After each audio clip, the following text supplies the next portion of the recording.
I've got a fence that is barely hanging on. It's got a serious lean, the posts have failed, and in some places the pickets aren't even attached to the posts, and the gates hardly stay closed. It is long past time to build a new one. My buddy Pete very generously offered to give me a hand with demo of the old fence and digging the new post holes. We started with a couple of recip saws and quickly cut each fence panel out, just leaving the posts. These big panel cuts were super easy to stack out of the way while we worked, and also made for easy trailer loading when we hauled it away. Okay, and now let's tackle the posts and concrete. We started to dig the old concrete out with shovels, but that was taking so much time and effort. So we decided to try working smarter and pull the concreted posts out with a chain and Pete's truck, which proved to be pretty effortless and honestly, pretty fun. Nice. The truck pulled the posts right out, just like carrots. We continued down the line, wrapping the chain around the bottom of the posts and popping each of them right out. Like pulling carrots.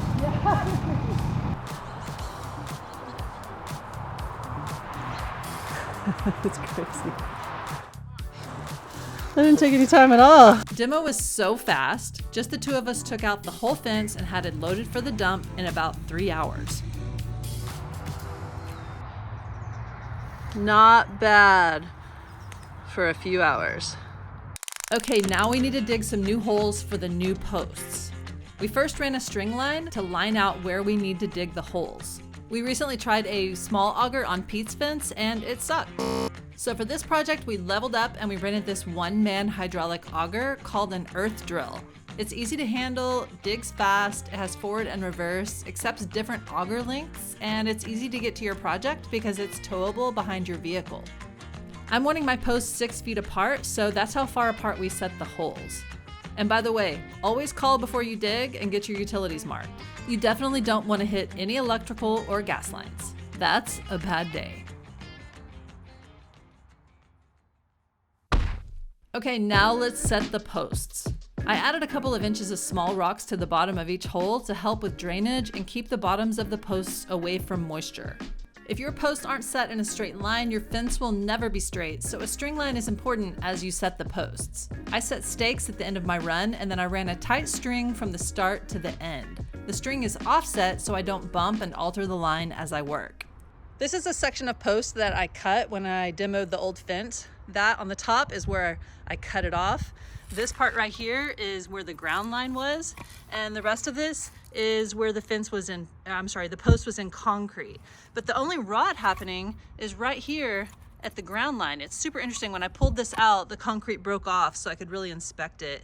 And that proves that the place we need to protect the new post going forward is right at the ground line. So let me show you how I'm gonna do that. These are post saver sleeves. They wrap around the fence posts and they have a tar-like liner that protects from decay by heat shrinking to the post and creating a long-lasting air and watertight seal. To install them, I first set the post in the hole and then I made a mark right at the ground line. I then measured and marked about 2 inches above that line, which will be my sleeve placement line. I'm using the sleeve wraps, so I simply wrapped my sleeve around the post, positioning it at the placement line, pulled it tight into position, and then placed the sticky side down. I then heated all 4 sides with a gas torch to heat shrink the sleeve to the post, also rolling each side with a wet roller to cool down the sleeve and really set that inside layer of protection. And you can see that as I roll, that inside layer pushes out slightly, which is known as the black ring of confidence. I repeated this process for all 4 sides, ensuring I had a good seal on each side. Once the sleeve is cooled, I placed the post back into the post hole, screwed on a couple of scrap 2x4 braces, strapped on my post level, and then manipulated my post until it was completely plumb and in line with the other posts at the right distance away from my string line. I then locked it into position by screwing the braces to a couple of stakes in the ground. To set the posts, I'm using a super easy, fast-setting concrete mix. All you have to do is dump in the dry mix and add water. It doesn't require mixing, but I like to give it a few quick mixes with a shovel or a rod just to help the water mix in and help prevent any dry pockets. As it's setting, I like to slope the concrete to help water shed away from the post. I repeated this same process for every post, adding post sleeves for protection and setting them perfectly in line with my straight string line. The next step is to cut all of the posts to the same height. My city's code says that we can build up to 8 feet without a permit, so that's the height I'm going with. To find my cut lines, I started by using a laser level to shoot a random horizontal line across the middle of the posts. This is the control line. I then marked a line at the same exact position across all of the posts. I also measured and marked a cut line 8 foot tall on the shortest post. I then transferred those lines to a long, straight scrap board. This is called my story stick. Now I can move the story stick down to the other posts, line up my control lines, and transfer my top 8-foot cut line on each post.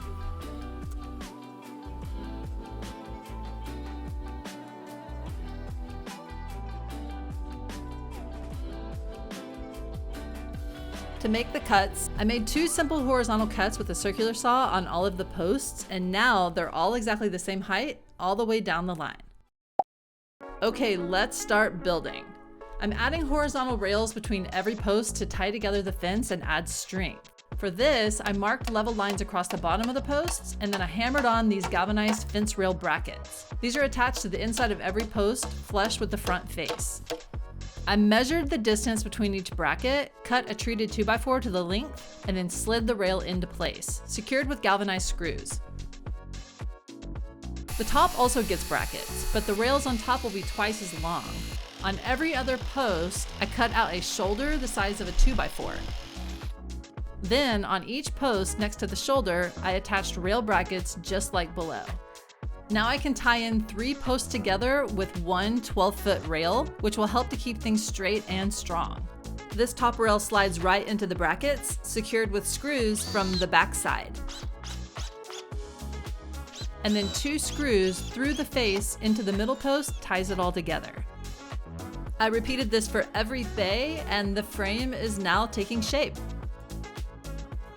Okay, and the last addition is to add a center vertical support in each bay, which will give the horizontal pickets a support post in the middle to help keep them in place and straight. I cut the board, placed it in the center of the opening, and secured it into place using exterior screws. And there's the entire frame built and ready for the next steps. The rest of the fence is going to be built using cedar, and I'm starting by placing the cedar 2x6 top cap. And once again, a string line comes in super handy so I can reference off the line to keep my top board straight. And I just attached the top cap using exterior screws, screwing straight down into the post and frame. I personally think a beefy top cap is one of the biggest differences between a basic fence and a really nice looking fence, so definitely consider it if you're thinking about building your own. Okay, and finally onto the pickets. You can see that I've already started attaching the pickets, and now that I have my rhythm, let me show you how I've done it. I place my posts every 6 feet so I can use a whole fence picket attached horizontally between each post. I started by placing the top board right up next to the top cap and securing it to the posts with stainless steel ring shank nails. This is going to be a board-on-board fence, so I need to first attach the back layer of pickets, which the second row will cover for 100% coverage. I made a spacer jig so I could quickly space out the back layer, which is a trick I saw my friend April Wilkerson do on her board-on-board fence. The top layer then goes on to cover the spaces. These pickets are 5.5 inches wide, so I made a mark 3/4 of an inch into the bottom layer of boards as my reference placement line, which gives me 3/4 of an inch overlap on each side, which is enough to make sure there's never any gaps. Every few pickets, I would double check for level just to make sure I wasn't running off course, and if so, I'd make an adjustment before nailing it down.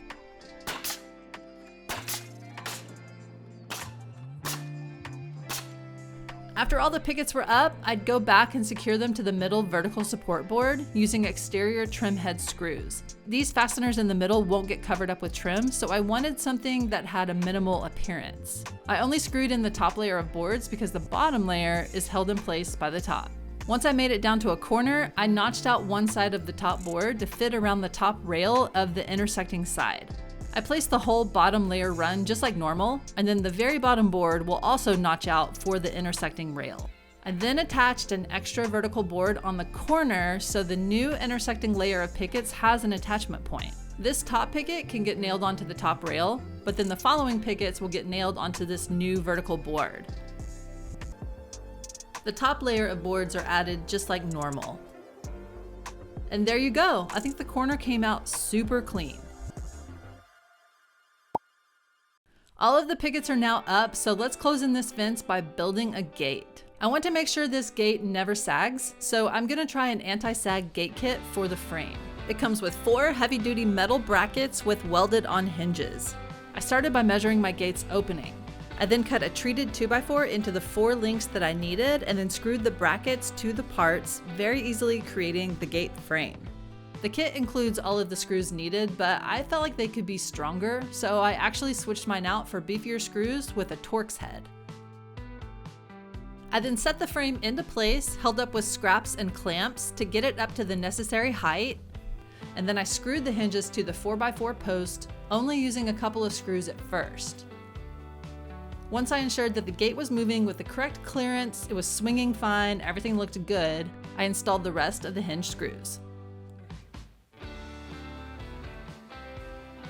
I added a center vertical support just like I did for the other bays. And then I started adding pickets. I'm using trim head screws here instead of the nails because the gate won't have trim to cover the fasteners, and I just made sure that the pickets lined up level and exactly in line with the surrounding pickets for a seamless look. Before adding the bottom half of the pickets, I'm going to attach the gate latch hardware. I cut out an opening at the end of the picket that fits right around the square hardware using my table saw and multi-tool. And you can see here where the handle will fit. I then drilled out a through hole to accept the internal rod that connects the 2 sides of the handles. Unfortunately, my hole measurement was just a hair off, so I just removed the picket, went ahead and installed the handles, and then reattached the picket. The rod that connects the handles is longer than the width of my 2x4 frame, so for now, I just made up the difference by gluing together a couple of slat scraps to the back side to make up for the width. Lastly, this catch easily screws to the post. Looking good. I really like this simple modern latch. I've got it linked down below if you'd like to check it out. Now I can simply add the bottom pickets to cover the front side of the gate. This gate is really tall, so I'm gonna add some extra insurance to keep it from ever sagging. I picked up this stainless steel adjustable gate brace. It's a gate stabilizer that prevents or removes gate sag. To install it, I put the telescoping parts together and set it in place to find the length needed. Once I found the length, I secured the 2 parts together with 2 self-drilling screws that come with the kit. I then set the brace in place and screwed the adjustable threaded end to the top hinge side of the gate. Then I attached the rest of the bolts and hardware to the middle and bottom. And it's that easy.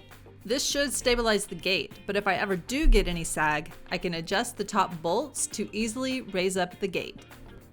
Now I just need to add a top cap to match the fence. And you can see that I cut a couple of notches out on the hinge side so the gate can fully open.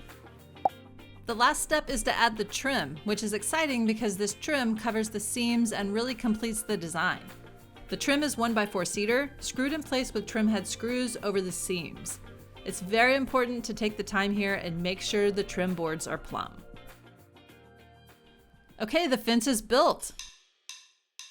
Now I need to add some protection to the wood. I'm using a stain sealer combo in a cedar color, and for quick and fast application, I'm using the Wagner Control Pro 170. It's an airless sprayer that applies a consistent, high-quality finish on large home improvement projects. For this project, I switched to Wagner's 413 spray tip for stains, and conveniently, this sprayer can pull paint or stain right out of a 5-gallon container. I did a few test sprays and then I was ready to go. Let me show you how well and fast it worked, but first, Pete and his mom came by for a quick visit. I want to show my mom your fence real quick. Oh, wow. Look at this. How nice. How beautiful is that? Ooh, yes, I love it. Thank you. How cool is that? The process was exponentially faster with this sprayer compared to applying it with just a brush. An overspray is decreased up to 55% compared to standard airless sprayers. I aimed to overlap each pass by about half to get full coverage. After a few minutes, I'd wipe off any unabsorbed stain with a lint-free rag. This sprayer is the perfect addition for homeowners like me that want to do the jobs themselves. If you are interested, it's sold in stores and online at Lowe's. I recommend picking one up. I'll leave you a link down below. And with the stain on, this fence is complete. As a reminder, the old fence was old and falling over. And here is the new build. I think it looks amazing and it's a huge improvement. A board-on-board fence is my favorite style and it brings so much privacy. I love the modern look, I love how tall it is, and knowing that it's built strong and secure.